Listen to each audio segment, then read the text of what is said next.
Bicol Network News. Report!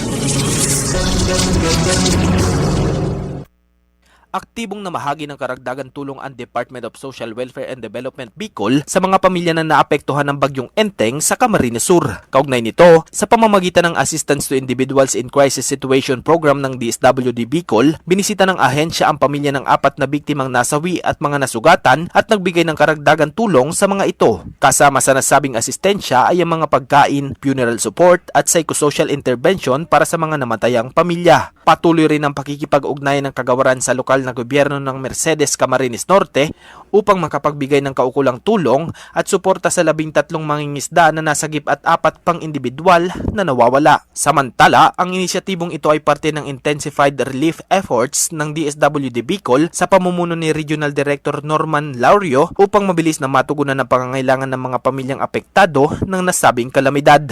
Para sa Bicol Network News, ito si Mega Wow Patrol numero 16, James Olikino, tatak tunay na serbisyo.